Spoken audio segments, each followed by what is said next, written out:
அதாவது 3 மாத காலத்துல அதிமுக தன்னுடைய நிலைப்பாடை மாத்திக்கிட்டாங்களான்னு தெரியல.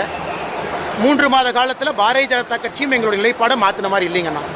ஏன்னா நானும் வெளியிருந்து நம்முடைய தலைவர்கள் இருக்கிறாங்க, அகில இந்திய தலைவர்கள் இருக்கிறாங்க.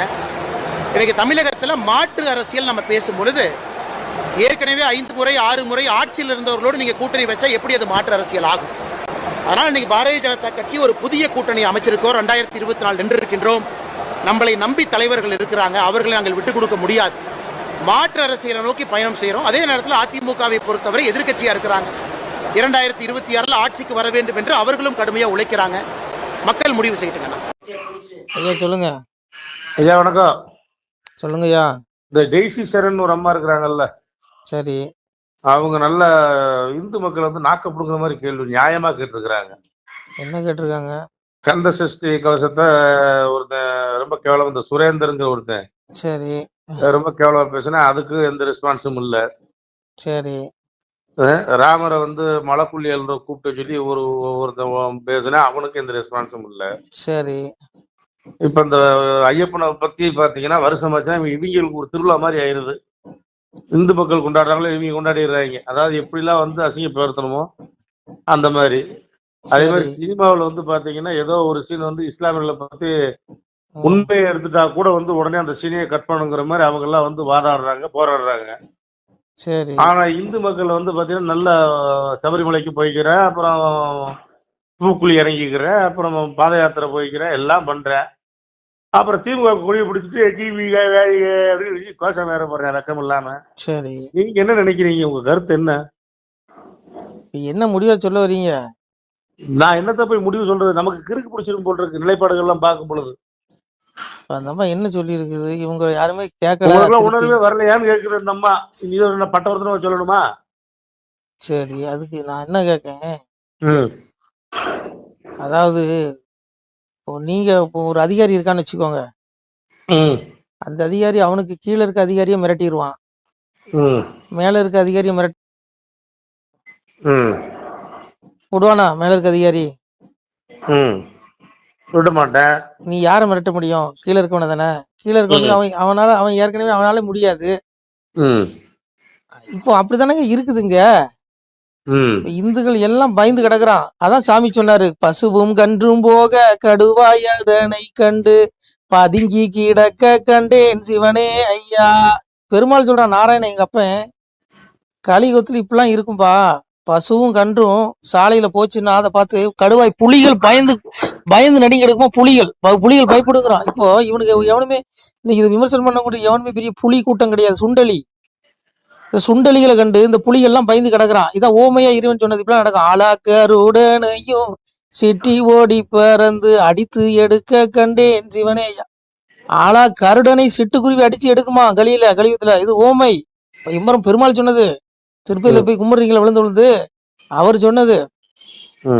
அப்போ எங்க அப்பன் சாதாரணவனா எல்லாம் சொல்லிட்டான். இப்பெல்லாம் நடக்கும் பிள்ளைகளே, கலியுகத்துல சிட்டுக்குருவி கருடனை கொத்தும், கருடன் பயந்து ஓடுமா. இப்ப இவனெல்லாம் சிட்டுக்குருவி, நீங்க எல்லாம் கருடன் இந்த கூட்டம்லாம். ஆனா பயப்படுறான். என்ன காரணம்?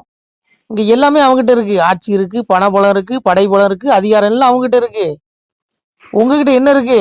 இங்க சூடு சொரணம் எல்லாம் எல்லாத்துக்குமே இருக்குது. ஆனா பயம் இருக்கு. எல்லா இந்துக்களுக்குமே சூடு சொரண வெக்கம் மானம் ரோசம் எல்லாம் இருக்குது. ஆனா அதை விட அதிகமா பயம் இருக்குது. ஏன்னா எல்லாம் அன்னாடு காட்சி, கஷ்டப்படுறான். கூலி வேலைக்கு போனா சோறு திங்க முடியும். இவனுக்கு எடுத்து திட்டுனா நடமாட முடியுமா? ரோட்ல வீடு பூந்து அடிப்பானுங்க. புரியுது அவங்களுக்கு? இதான் எம்பெருமான் சொன்னாது. ஆனா இறைவன் விடுவானா? நம்ம அப்பன் சொல்றான், முனிபெற்ற பிள்ளையை சுண்டலி தானும் கண்டு முடிக்கி கடிக்க கண்டேன் சிவனே ஐயா. கிளை சேர்ந்து ஆடியில் கூடிய எலிகள் எல்லாம் கிடைகளைந்து ஓட கண்டேன் சிவனே ஐயா. பெருமாள் சொல்றான், மகாவிஷ்ணு சிவன்ட்ட உரையாடுறான். எப்ப அதாவது சிவனே, சப்த ரிஷிகளுக்கும் கன்னிமார்களுக்கும் பிறந்தவர்கள் தான் இந்த சனாதன. நம்மள இயற்கையாவே ரிஷிகளோட பிள்ளைகள் இந்துக்கள் வந்து. புரியுதா உங்களுக்கு? சப்த கன்னிமார்கள் சப்த ரிஷிகளுக்கு வாரிசாக வந்தவர்கள் தான் நம்மலாம் இந்துக்கள்லாம். இவங்களை இந்த சுண்டலி கூட்டம் முடுக்கி கடிக்கிறான்ல இன்னைக்கு. திருப்பி ஏதாவது பேச முடியுமா உங்களால? அவன் என்ன வேணாலும் பேசுவான். நீங்க எதுவுமே பேச முடியாது. பேசினா பிரச்சனை ஆயிரும். உடனே சர்ச்சைக்குரிய பேச்சை பேசிட்டாருன்றான். பொங்கிருவானுங்க அப்படியே. அவ்வளவு டிவில விவாதம் நடக்கும். பெரிய கொள்ள கும்பல பிடிக்கிற மாதிரி சரி இருங்க அவ்வளவு டிவில விவாதம் நடக்கும். அவ்வளவு பொங்கிருவான். ஐயோ அப்படி பேசிட்டார் ஐயோ என்னமோ இந்த அப்படின்றான். ஆனா இங்க காண்டாண்டு காலமா ராமரை செருப்பால் அடிப்பேங்கிறான், செருப்பு மாலை போடுறேங்கிறான், என்னென்னமோ கெட்ட வார்த்தை பேசுறான், கண்ணுக்கு எதிரவே கல்லுங்கிறான், மண்ணுங்கிறான், பேய்ங்கிறான், நமக்கு எதிராக பேசுறான். ஆனா நம்மளால திருப்பி கேட்க முடியுமா? கேட்க முடியாது. கேட்டா பிரச்சனை. ஏன்னா அவங்ககிட்ட ஆட்சி இருக்கு, அதிகார பலம் இருக்கு, பண பலம் இருக்கு, படை பலம் இருக்கு, எல்லாருக்கும் ஒற்றுமை இருக்கு. அவங்ககிட்ட இவனுக்கிட்ட ஒற்றுமை இருக்கா? கேட்டா பெரும்பான்மை பெருங்கூட்டம்பா. ஒரு கூட்டம் போட்டா 4 பேர் வரமாட்டான். அதனால இது இங்க பாருங்க, இந்துக்களுக்கு இந்த அம்மா சொன்னது தவறு. இந்த அம்மா என்ன பேசியிருக்கு? இந்துக்களுக்கு சூடு சொரணை இல்லையான்னு கேட்டிருக்குது. இந்த அம்மா பேசுறது தப்பு. ஏன்னா இருங்க தப்பு. எல்லா இந்துக்களுக்கும் சூடு சொரணை வெக்கமான ரோசம் எல்லாம் இருக்கு. ஆனா பயப்படுறான். என்ன காரணம்? பிரச்சனை வந்துருமே பேசினா. விளங்குதா உங்களுக்கு? புரியுதா? அதனால இன்னும் இந்துக்கள்லாம் சூடு சொரணை இல்ல, நீங்க தயவு செய்து அந்த வார்த்தையை பயன்படுத்தாதீங்க, எனக்கே கோவம். அதனால வேற வழி இல்ல. ஆனா சாமி சொல்றாரு, சொல்றேன் கேளுங்க. நீங்க பொங்காதீங்க, என்ன கடுப்பேத்தாதீங்க, நீங்க கம்முன்னு இருங்க. அடிச்சா கூட வாங்கிக்கிங்க. அப்பதான் நீங்க இந்த பூமி இங்க வாழ முடியும். நான்லாம் என்ன செருப்பா அடிச்சா கூட வாங்கிக்குவேன். நான் வாங்கிக்குவேயா? நான் என்ன கோலை? எனக்கு பயம் இருக்கியா? பயம் இருக்குன்னு சொல்லி போல. நான்லாம் ஏற்கனவே செருப்பால் நிறைய டைம் அடி வாங்கிட்டேன். செருப்பு அடி வாங்கி காரி மூஞ்சில் துப்பணும், தொடச்சிக்கணும். வழி இல்ல. நம்மகிட்ட பணபலம் இல்லை, படைபலம் இல்லை. அம்பு எம்பெருமா சொன்ன மாதிரிதான். அம்பு கணை ஒன்றும் இல்லாமலே அறுக்க வந்தாரோ கலிதனையும், சாட தலையாரி ஒன்றில்லாமல் சதைக்க வந்தாரோ களி பயல்களை. இவனுங்களை எங்கப்ப நாராயணே அம்பு இல்லாம இவனுங்களை அழிப்பானா சொல்றான்.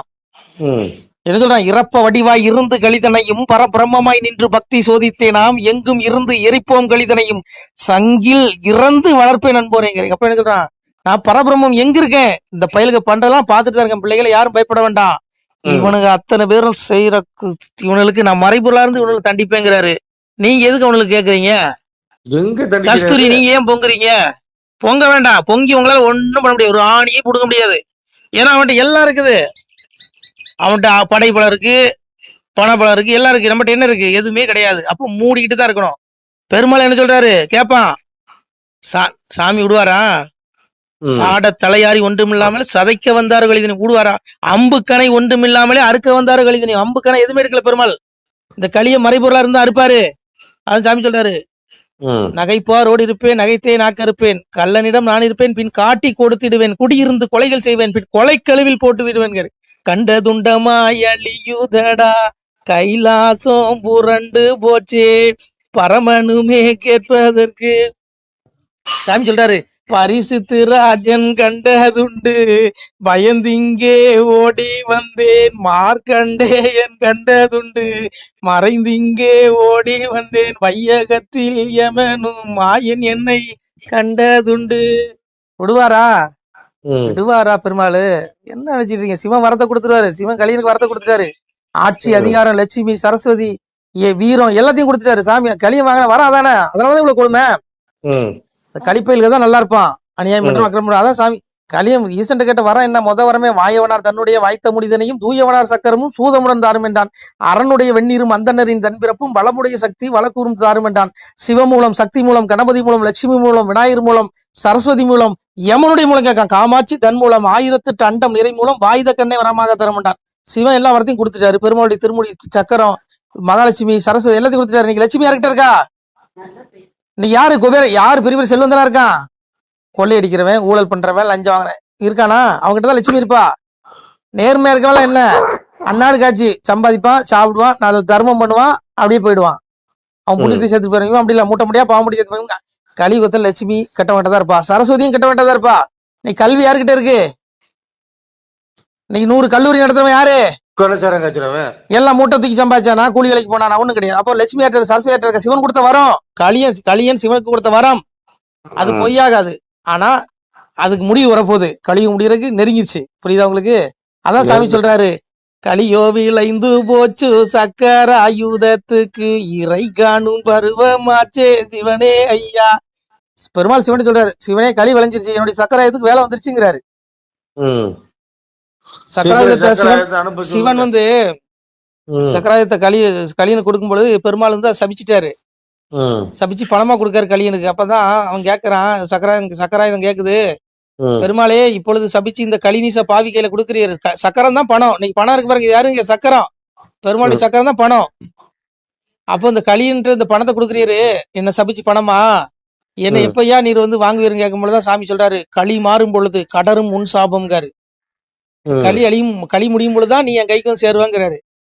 அப்போ இப்ப என்ன நடக்குது, அநியாயம் வக்ரமிப்பு களி விளைஞ்சிட்டு சாமி வரக்கூடிய நாள் நெருக்கிட்டாதான் இதில் தெளிவா சொல்றாரு, பரித்ராணாய் சாதுனா விநாசாய சதுஷ்குதாம் தர்ம சப்தாம் நாத்தாய சம்பவாமி யுகே யுகே யதா யதா கி தர்மஸ்ய கில நிர்பவதி பாரதா அபியுதா நம தர்மஸ்ய ததாத்மானம் சுஜாமியங்க அங்காரு விடுவாரா அஜோஸ்மி சன்னவி ஆத்மா புதாம் பிரகதியும் சுவாமதிஷாய சம்பவாமி ஆத்மயாங்காரு. வருவாரு மனித ரூபத்துல வருவேன், இந்த களி அழிக்கிறதுக்கு மனித ரூபத்துல வருவேன். எங்க ஐயா யோகி ஆதித்யநாத் ரூபத்துல இறங்கி இருக்கிறார் இறைவன். யோகி ஊபி சிஎம் இருக்காருல, அவர் யாரு, வாமன அவதாரம் மாதிரியே இருக்காரு பாருங்க பெருமாளுடைய. அதான் சாமி சொன்னார்ல, ஒரு அடியா இழந்த மாயன் உலகமால நான் வருவேன், பாதி அடி கேட்டதற்கு பங்கு இல்லை என்று சொன்னான், சீறி அவனை பார்த்து சினந்து விட்டேன் மாவலியை, மாலையன் இடத்தில் வந்து மயங்குகிறான் மாமுனியும், ஓரோலை எழுது மட்டும் காத்திருந்தேன் மாமுனி, கந்தில் துணி தொழிலிட்டு காத்திருந்தேன் மாமுனியர் நடை. அவனை சோதிக்க வந்தார்ல வாமன அவதாரத்துல மாவலிய, 3 அடி கேட்டாரு, 2 அடி தான் கொடுக்க முடிஞ்சு. ஒரு அடியில 14 உலகத்தை அளந்தாரு, பூமிக்கு அடியில 7 உலகத்தை அளந்தாரு, இன்னொரு 2வது அடியில மேல ஆகாயத்துக்கு மேல 7 உலகம் அளந்தாரு. 3வது அடிக்கு என்ன பண்ணா, தலையை கொடுத்தானா, அந்த பெருமாள் தான் இன்னைக்கு வந்திருக்காரு எங்க ஐயா யோகி ஆதித்யநாத் ரூபத்துல மகா அவதாரம். எல்லாத்தையும் பாருங்க தர்மத்தை நிலைநாட்டுவார் பாருங்க சாமி. அதனால பெருமாள் விட மாட்டாருங்க. ஒரு அடியாய் இழந்த மாயின் உலகமால நான் வருன்னாரு, வந்துட்டாரு. இன்னைக்கு ஊபி ஆள்றாரு, நாளைக்கு இந்தியாவே ஆள்வாரு எங்க ஐயா யோகி ஆதித்யநாத். அதனால இவனெல்லாம் ஒண்ணும் பண்ண முடியாதுங்க. ஒரு நாள் அதான் சாமி சொல்றாரா, முனிபெற்ற பிள்ளையை சுண்டலிதான்னு முடிக்கி கடிக்கும், கிளை சேர்ந்த ஆட்டிகள் கூட்டி எலிகள் கிடைக்கிறது ஓடுவாங்க, ஓடுவான். இன்னைக்கு அடிக்கிறானா உன்னை கடிக்கிறானா, மகனே பொறு பொறு பொறு, இவெல்லாம் ஓடக்கூடிய நாள் வருங்க பெருமாள் சொல்றாருங்க, நான் சொல்லல. ஏக பரம்பொருள் சொல்றாரு, சம்பவாமி யுகே வருவாரு, தர்மத்தின் குறைவும் அதர்மத்தின் ஓங்குதலும் எப்போதும் ஏற்படுது, அப்பெல்லாம் நான் வரேன், வந்துட்டாரு யோகி ஆதித்யநாத் ரூபத்துல வந்துட்டாரியா, வந்துட்டாரு. ஏன் கவலைப்படுறீங்க, சந்தோஷமா இருங்க. நீங்க முக்திக்கு வழி தேடுங்க, இது கொஞ்ச நாள் வாழ்க்கை. ஆத்மாவை தேடுங்க, உடலை பார்க்காதீங்க, உடல் அழிஞ்சிரும், ஆத்மா அழியாத பொருள், பாவி வம்சத்து பசுபமாய் போனாலும் ஆவியை கண்டு ஆக்கினைகள் செய்திருவேன் எம்பெருமான் நாராயணன் சொல்றான்.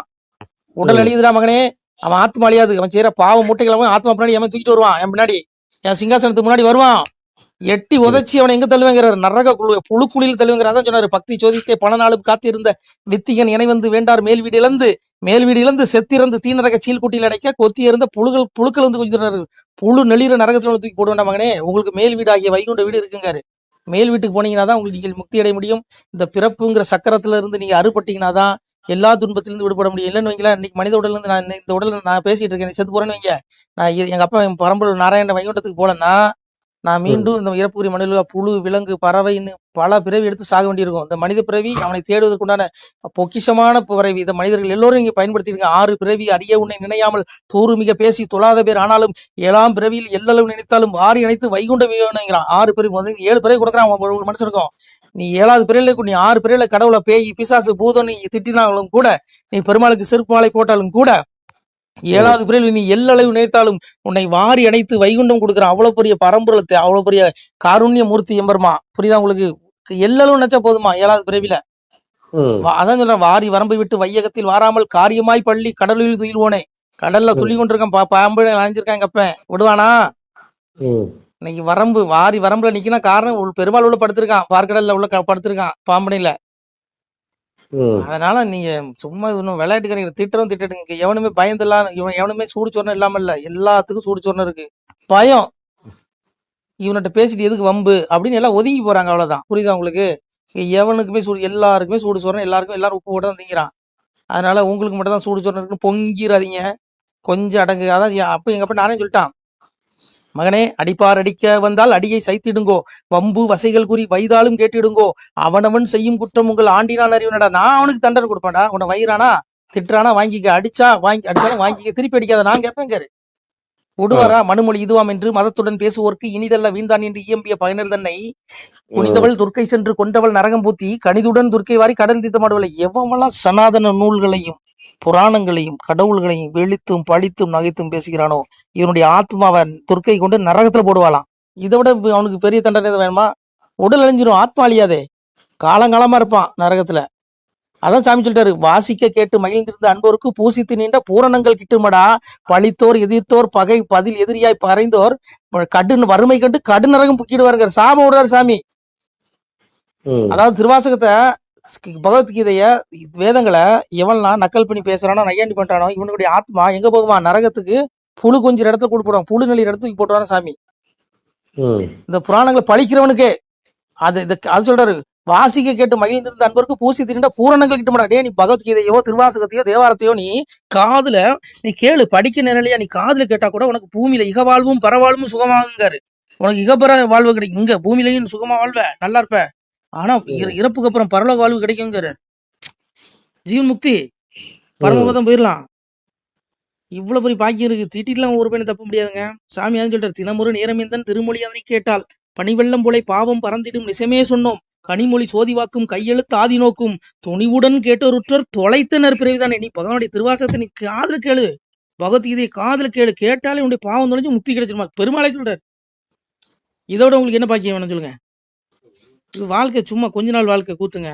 ஆத்மாவை தேடுங்க, ஆத்மா தான் நிரந்தரம். உடலை பார்க்கவே பார்க்காதீங்க, ஆத்மாவை தேடுங்க. நமசிவாய.